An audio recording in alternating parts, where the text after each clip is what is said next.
경영학을 알아보는 시간, 개인 재무 관리 세 번째 시간 이어가겠습니다. 개인이 자산 관리를 할 때는 물가를 이길 수 있는 수익률을 올리는 것이 상당히 중요합니다. 이 물가가 나의 자산 가치를 하락시키기 때문에 그러는 건데요. 좀 극단적인 예를 들어보면 독일에서요. 1923년 10월 한 달 동안에 물가가 29,600%가 올랐습니다. 엄청나죠? 그러니까 뭐 명목적으로 7,000원짜리가 200만 원이 돼버리는 뭐 이런 상황이 돼버린 거죠.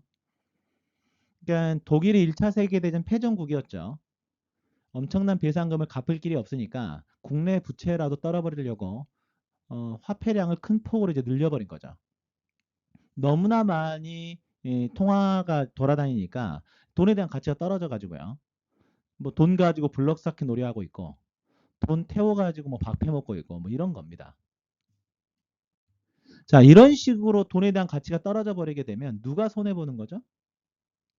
돈을 가지고 있는 사람들이 손해를 보는 겁니다. 현금 보유자들, 채권 투자자들 이런 사람들이 이제 손해를 보는 거죠. 반대로 이제 어떤 사람들이 본인이 가지고 있는 자산을 지켰을까요? 물가가 반영되는 자산을 가지고 있는 사람들은 자기가 가지고 있는 자산을 지켰겠죠. 물가가 반영되는 실물 자산에는 어떤 게 있을까요? 주식, 부동산, 금과 같은 대체 자산 이런 것들이죠. 반드시 이런 것들을 보유해야 된다라는 겁니다. 그러면 또 이렇게 말씀하신 분들이 계세요. 아니 그러면 수익률이 좋은 상품에 투자하면 되는 거 아닌가요? 이렇게 얘기하시는 분들도 있는데 그런데요. 좋은 상품을 고르는 것도 물론 중요하지만 내가 좋은 투자 원칙을 가지고 있을 필요가 있어요. 예를 하나 들어드리면 피터 린치의 마젤란 펀드가 있습니다. 유명한 펀드 매니저인 피터 린치가 마젤란 펀드를 운영했었죠.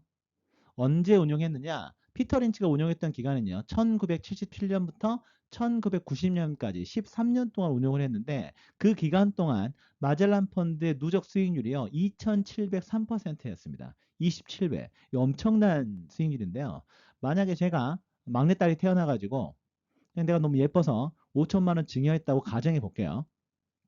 근데 운 좋게 이 기간 마젤란 펀드에 묻었어요. 그리고 잊어버린 거죠. 근데 얘가 이제 중학생이 된 겁니다. 13년 지나가지고 나 그때 5천만 원 마젤란 펀드에 넣어놨는데 돈이 얼마가 돼 있지? 찾아보니까 이게 27배가 올라가지고요. 13억 5천이 돼 있는 거죠. 이거 어떤 펀드입니까? 우리가 찾던 그 펀드입니다. 우리는 사실 수익률이 높은 무언가를 원하잖아요. 자, 그럼 생각해보면 이 기간 동안에 마젤란 펀드에 투자했던 사람들은요. 세계 최고의 재테크 상품을 발견해내서 투자한 사람들이에요. 그럼 다 대박이 났어야 되는데 웬걸 실제 조사해 보니까 마젤란 펀드 가입자의 절반 정도가 원금을 손해봤다라는 사실이죠. 이해가 되십니까? 왜 그렇죠?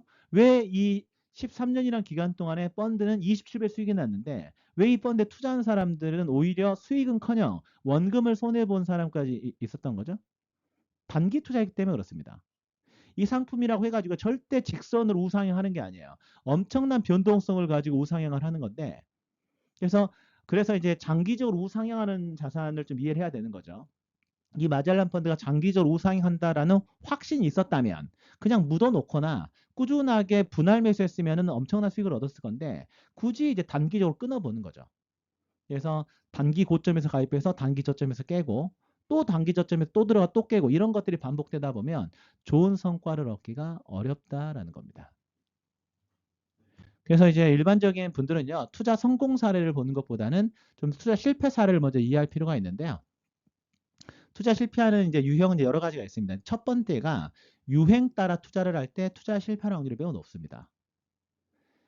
뭐 최근에도 뭐 주식 투자, 코인 투자 열풍이 분 적이 있었는데 저는 이제 최근 상황들을 보면서 2007년 생각이 나더라고요.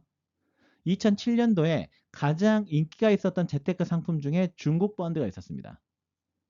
그 당시에 단기적으로 뭐 50% 넘는 펀드도 많아가지고요. 사람들이 중국 펀드를 정말 투자를 많이 했었고 그 당시에 인사이트 펀드가 나옵니다.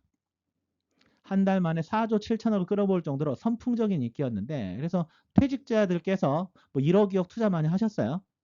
그런데 어떻게 됐느냐? 다 대박 날 줄 알고 투자를 하신 거죠. 근데 어떻게 됐느냐? 1년 4개월 만에 55% 손실 났습니다. 그러니까 예를 들어서 1억 넣었다. 1년 4개월 만에 4,500 돼 있는 거예요.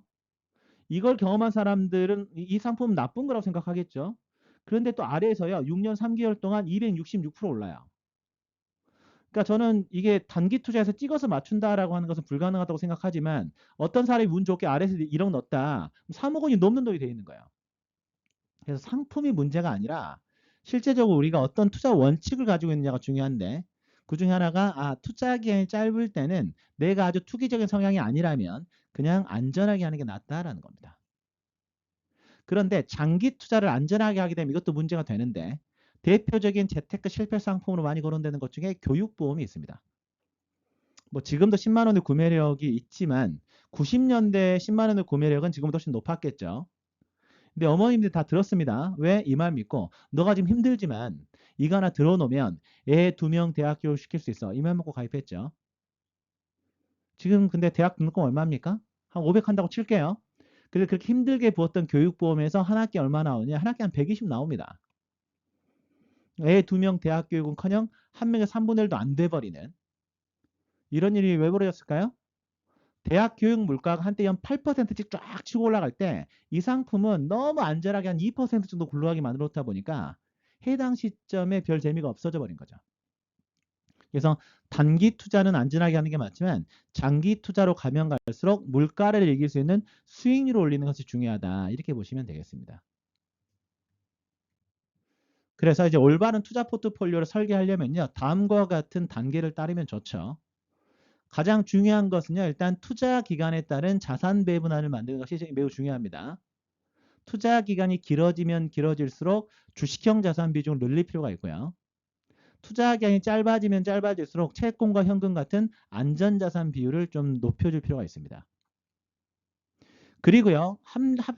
합리적인 절세 계좌를 좀 선택할 필요가 있어요.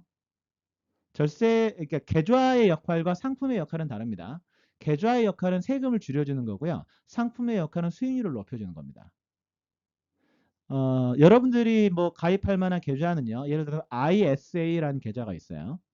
뭐 증권사 비대면 앱 같은 거 다운받으셔가지고 뭐 개설해도 됩니다. 그 계좌를 개설하게 되면 만기가 됐을 때 수익을 통산해가지고요. 200에서 400만 원까지는 비과세를 해주고 초과분에 대해서는 9.9% 분리과세 해주는 뭐 이런 계좌이고 그 다음에 이제 IRP 계좌가 있죠. 개인형 퇴직연금 계좌. 여기 이제 불입한 돈에 대해서 세액공제를 해주고 만 55세가 넘어서 인출할 때 이자 소득을 연금 소득으로 바꿔서 인출하게 만들어주는 이런 장점이 있는 계좌들입니다. 나한테 적합한 이런 계좌를 선택하고 그 다음에 이제 나한테 맞는 내 투자 기간에 맞는 자산 배분, 그 다음에 나에게 맞는 계좌 선택, 그리고 그걸 달성하게 만들어주는 상품 선택 이 3단계가 이제 이루어져야 되겠죠. 그 부분을 설명을 좀 드리겠습니다. 자, 그럼 한번 직관적으로 한번 해보죠. 투자 기간을 고려해서 한번 포트폴리오를 만들어 보겠습니다. 단기 투자를 한번 볼게요. 투자 기간 1년입니다. 내가 월급을 받아서 1년 뒤에 내가 뭐도 목돈을 만들어 보고 싶다. 이럴 수 있잖아요. 그럼 예를 들어서 한 달에 100만 원 저축한다고 가정해 볼게요. 100만 원 저축하는데 A부터 E까지의 자산 배분안이 있습니다. A는 100만 원 중에서요. 주식형 펀드 90만 원. 여기서 말하는 주식형 펀드는 이제 미국 지수에 투자하는 뭐 ETF나 인덱스 펀드라고 생각하면 됩니다. 주식형 펀드 90만 원, 채권형 펀드 5만 원, 정기적금 5만 원 이렇게 가입하는 거죠. 투자 기간이 1년인데 주식을 90%나 해놨더니 기대 수익률이 9.5%로 높고 투자 위험도 18%로 크죠. 그러니까 이 레인지가 큽니다. 플러스 43, 마이너스 31 어딘가의 수익률이 결정될 겁니다. 근데 C는 이제 어떻게 됐습니까? 주식형 펀드 52만 원, 채권형 펀드 23만 원, 정기적금 25만 원, 주식 비중 많이 줄었죠. 그러다 보니까 수익률도 줄고 투자임도 줄었습니다. 그래서 플러스 28 마이너스 13 어딘가에 이제 수익이 결정될 거고요. E는 아까보다 훨씬 더 안정적인 주식형 펀드는 10만 원만 가입을 하고 금리는 낮지만 적금을 60만 원 가입하는 거죠. 이랬더니 원금은 거의 손실이 안 나고 위로는 플러스 16%까지 날 수 있는 자산 배분안입니다. 자, 내 돈을 저축 투자해가지고요. 1년 뒤에 찾을 거예요. A부터 E까지의 자산 배분안 중에서 어떤 자산 배분안 선택하시겠습니까? 마음에 드는 거 한번 화면 보고 탁 찍어보세요. 오래 생각할 필요 없습니다. 직관적으로 찍는 겁니다. 자, 찍었죠? 내가 찍은 게 뭐다? 내 투자 성향이다. 이렇게 보시면 됩니다. 정답이 없어요. 자, 그러면 이건 여기서 이제 누가 조심해야 될까요? 많은 분들이 이제 A가 조심해야 된다 이렇게 생각할 수 있을 텐데 제 관점에서는 D9가 조심해야 돼요. 왜냐하면 이제 D9는 안정 성향이잖아요. 그러니까 안전한 걸 좋아하니까 특히 단기 투자는요 철저하게 예적금 위주로 할 필요가 있습니다. 그런데 이 단기 투자 안정적인 걸 좋아하는 사람이 괜히 주식 같은 거 단기 투자 잘못했다가 원금 손해가 난다. 그러면 자다가 벌떡벌떡 일어나고 뭐 이런 일이 벌어지니까 좀 조심해야 되겠죠. D9은 조금 안전자산 위주로 좀 단기 투자는 해야 되고 C를 선택했다 위험 중립형 정도 되는 거죠. 이런 분들은 이제 단기 투자를 하더라도 주식형 자산 4, 50% 괜찮고요. 저는 B 정도 됩니다. 그러니까 저도 약간 투기적인 성향이 있고요. 그런데 아마 저보다도 공격적인 사람이 있을 수 있어요. 인생 뭐 있어 나 A 이럴 수 있죠. A는 E처럼 하기가 재미가 없어요. 공격적인 수익률을 원합니다. 괜찮은 게 뭐냐? 이분들은 좀 손해가 나도 본인 책임이라고 생각하거든요. 괜찮습니다. 그래서 기억해 두세요. 아, 단기 투자는 투자 성향이 중요하다. 자, 그리고 D9는 조금 안전하게 하자. 단기 투자는 이렇게 좀 정리하면 되겠습니다. 자, 그런데 이제 장기 투자는 좀 얘기가 달라지는데요. 자, 내 돈을 투자해가지고 10년 뒤에 찾을 거예요. 자, 그랬더니 어떻습니까? 아까랑 똑같은 자산 배분 아닙니다. 아까랑 똑같은 자산 배분 아닌데, 그런데 보니까 투자 기간이 10년 정도 확보가 되다 보니까 원금 손실이 안 나요. 변동성은 위쪽으로 있고 수익률 차이가 납니다. 자, 그러면 내가 돈을 투자해가지고 10년 뒤에 찾을 거예요. A부터 E까지의 자산 배분 안 중에서 어떤 자산 배분안을 선택하시겠습니까? 마찬가지로 마음에 드는 거 탁 찍어보세요. 자, 이러면 D9은 거의 없을 거예요. 적어도 C 이상 A나 B에 가깝죠. 즉 무슨 얘기냐? 단기 투자는 투자 성향이 중요하지만 장기 투자로 가면 갈수록 모범 답안이 정해진다. 그것은 주식형 자산 비중을 늘리는 겁니다. 자산별 장기 수익률 추이를 보게 되면 우리 이걸 이해할 수가 있는데요. 이게 이제 1978년 1월부터 2024년 12월 데이터입니다. 만약에 1978년 1월에 미국 주식에 $10,000를 투자했다면 2024년 12월에는요 190배가 올라 있을 겁니다. 물론 이제 물가를 반영하게 되면 낮아지겠지만 어쨌든 190배가 올랐어요. 그런데 만약에 장기 채권에 투자를 했다면 22배 오르고 끝났을 겁니다. 즉 장기 투자를 주식으로 했느냐 채권을 했느냐에 따라서 자산 차이가 이제 너무 많이 벌어지게 되는 것이죠. 그래서 최근에 퇴직 예정자 선생님들 제가 자문하다 보면 실제적으로 연금보험에 대한 불만이 많으세요. 아, 이거 가입할 땐 좋은 줄 알았더니 막상 연금 전환할 때 보니까 수익률이 별로 안 좋다. 어쩔 수가 없습니다. 장기 투자를 채권으로 했기 때문에 발생하는 그런 일들이거든요. 그래서 이제 기본적으로 보게 되면요.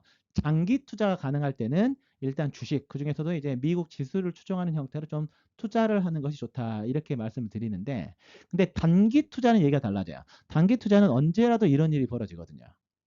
대세적으로는 별거 없죠. 근데 단기 투자는 좀 충격이 생기는데, 이 구간이요. 미국의 IT 버블이 꺼졌을 때 구간입니다. 2000년대 초반부터 이제 빠졌죠. 근데 이게 별거 아닌 것 같은데 이때 얼마가 빠졌냐? 무려 2년 6개월 동안 거의 80% 하락했습니다. 거의 시장이 패닉 상태였죠. 그래서 단기적으로 항상 시장은 이런 위험이 있습니다. 단기 투자는 그래서 투자 성향대로 해야 된다는 거예요. 이때 미국 아마존 주가가 95% 하락했었거든요. 만약에 그때로 돌아갈 수만 있다면 싹쓸이 확 해버릴 텐데, 그렇죠? 막상 또 95% 하락한 주식 살려면 엄청난 용기가 필요할 겁니다. 자, 그래서 이 표는 좀 기억을 해두시면 좋을 것 같습니다. 투자 기간에 따른 자산 배분화이 존재한다라는 거예요. 특정 시점에 대박이 있는 어떤 게 있는 게 아니고 투자 기간에 따른 자산 배분화이 존재한다. 투자 기간 1년일 때는요. 주식 18%, 채권과 현금 안전자산 82%, 요 정도가 적절한 자산 배분화이다라는 겁니다. 투자 기간 1년일 때는 주식 비중이 뭐 클 필요가 없는 거죠. 그리고 투자기간 5년일 때는요. 주식 40%, 채권, 현금 같은 안전자산 60%, 4대 6 정도로 투자를 하게 되면 위험 조정 수익률을 가장 높일 수 있습니다. 위험 조정 수익률이라고 하는 것은 위험까지 고려한 조정 수익률이다라고 생각하면 돼요. 그래서 투자의 5년일 때는 채권 혼합형 펀드 정도의 자산 구조가 좋고요. 근데 투자기간 10년일 때는요. 주식 60%, 채권, 현금, 안전자산 40%, 6대 4 정도가 좋습니다. 그래서 이제 주식 혼합형 펀드 정도의 그 구조가 좋고요. 아예 장기 투자가 된다. 그럼 이제 주식 위주로 가면 되죠. 저 같은 경우는 이제 국민연금 수령 연월이 2043년 1월이거든요. 그래서 제 연금 계좌는 그때로 좀 맞추고 있는데 투자 기간이 뭐 15년 이상 남았죠. 그래서 제 연금 계좌는 되도록이면 주식 위주로 계속적으로 투자를 해가고 있습니다. 그런데 제가 제 아이의 어떤 대학 교육 자금 마련을 위해서 한 5년 정도 투자 기간을 놓고 투자를 한다. 그러면 4대 6, 예를 들어서 매달 50만 원 투자하게 되면 20만 원은 주식형 펀드 가입하고 30만 원 적금 가입하고 이러면 되겠죠. 그래서 투자 기간에 따른 자산 배분화를 마련하는 것이 매우 중요하다. 이렇게 말씀을 좀 드리겠습니다. 그리고 금융 상품을 선택할 때는요. 기본적으로 패시브 상품을 선택할 필요가 있습니다. 그러니까 이제 금융 상품은요. 펀드는 액티브 펀드가 있고 패시브 펀드가 있는데요. 액티브 펀드는 어떤 거냐? 이제 펀드 매니저가 존재하는 거예요. 그래서 시장 목표는 시장 초과 수익률을 달성하는 겁니다. 그래서 수익률이 좋을 수 있는 장점은 있지만 단점은 수수료가 비싸요. 그러니까 거래 비용까지 따지면 연에 3%까지 이제 수수료가 빠질 수가 있고요. 그러니까 액티브 펀드 수수료는 높지만 수익률이 높을 수 있는 펀드죠. 반대로 패시브 펀드는 이제 소극적인, 즉 어떤 지수를 찍습니다. S&P 500, 나스닥, 코스피 이런 식으로. 그래서 그 지수를 쫓아가게 만들어요. 그래서 인덱스 펀드라고도 하죠. 장점은 수수료가 싸다. 뭐 0.5%뭐 그 이하입니다. 다만 실제 그 단점은 그 지수를 이기기가 어려워요. 시장을 쫓아가게 만들어놨으니까. 자, 그럼 액티브 펀드 수익률이 높지만 수수료가 비쌀 수 있는 펀드.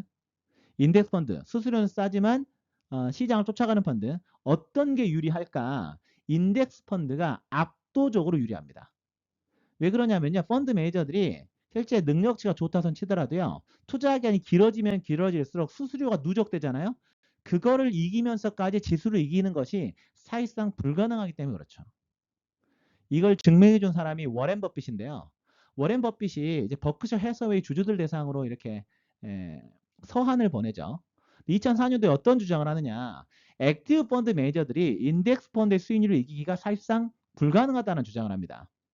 이건 액티브 펀드 매니저들이 능력이 없어서가 아니라 수수료 구조 때문에 어쩔 수가 없는 거다. 만약에 인덱스 펀드의 수익률을 이길 수 있는 액티브 펀드 매니저들이 있다면 나랑 내기하자. 100만 달러 내기 이런 내기를 걸어요. 근데 사실 이렇게 되면 액티브 펀드 매니저들은 항상 자기들이 알파 수익률, 즉 지수를 이기는 수익률을 올린다라고 주장을 하기 때문에 너도 나도 워렌 버핏이랑 붙어야 되는데 아무도 내기를 걸지 않아요. 내기 응하지 않아요. 그러다가 2007년도에요. 테드 사이즈라는 헤지 펀드 매니저가 워렌 버핏이랑 붙습니다. 헤지 펀드는 이제 액티브 펀드의 최고봉입니다. 엄청나게 수익을 낸다고 주장하면서 수수료는 성과 보수까지 받아가는 이런 이제 펀드죠.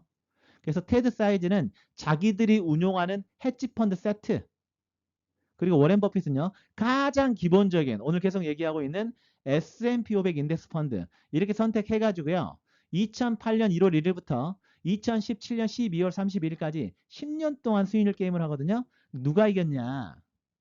워렌 버핏이 선택한 인덱스 펀드가 연평균 5% 차이로 압도적으로 이겨버렸습니다. 연평균 5%가 별게 아닌 게 아니고요. 만약에 똑같이 만약에 1억을 넣었다라고 가정하면 똑같이 1억을 넣었어요. 수익을 엄청나게 낸다라고 주장하면서 수수료 비싼 펀드 가입했더니 10년 뒤 1억 2,431만 원, 20년 뒤 1억 5천이 돼 있는데 그런데 그냥 S&P 500 지수를 쫓아가기만 만들어 놓고 비용을 줄여놨더니 10년 뒤 2억, 20년 뒤 4억이 돼 있죠. 이 차이가 뭐예요? 이 차이 갭이 바로 수수료의 복리 수익률 갭이다. 이렇게 생각하시면 됩니다. 심지어 워렌 버핏은요. 알려져 있기로는 아내에게 유언을 남겨놨다고 알려져 있죠. 내가 죽으면 당신한테 이 정도 돈이 갈 테니 그것은 이렇게 운용하세요 라고 유언을 남겨놨습니다. 어떻게 운용하라고 남겨놨을까요? 내 돈에 상속되는 돈의 90%는 S&P 500 지수에 투자를 하고 즉 S&P 500 인덱스 펀드나 ETF에 가입을 하고 투자를 하고 10%는 미국 단기 국채를 가지고 있어라. 아니 투자의 규제도 이렇게 얘기할 텐데 우리도 그걸 지킬 필요가 있겠죠. 다만 어떤 인덱스를 우리가 투자할 거냐 이건 좀 생각해 봐야 될 문제입니다. 다양한 인덱스들이 좀 있죠. 일단 미국 같은 경우는 S&P 500, 나스닥 이런 인덱스들이 있고요. 일본은 니케이, 뭐 유로 같은 경우는 FTSE 100, 유로스탁. 중국은 이제 CSI 많이 하고요. 그다음에 이제 그 니프티, 인도 같은 경우, 그다음 우리나라 코스피 이런 인덱스들이 있는데 일단은 미국 인덱스가 메인이어야 돼요. 왜 그러냐면 시장이 다릅니다. 그러니까 전 세계 시장을 100이라고 했을 때 미국이 차지하는 비중이 무려 58%나 됩니다. 신흥국이 차지하는 비중이 12% 정도밖에 안 되고요. 심지어 우리나라는 1.3%밖에 안 돼요. 그리고 그 주가 수익 비율 개념 있죠. 우리 기억나십니까? 주가 수익 비율이 뭐였습니까? 주가를 EPS, 주당 순이익으로 나눈 거였잖아요. 그러니까 주가 수익 비율이 뭐냐? 자, 기업의 이익의 몇 배로 그 기업의 주식을 살 거냐 이거죠. 그러니까는 우리나라의 경우에는요, 심지어 주가 수익 비율이 7배 전후밖에 안 돼요. 그러니까 기업 이익의 7배 정도의 가치를 주고 그 주식을 산다고요.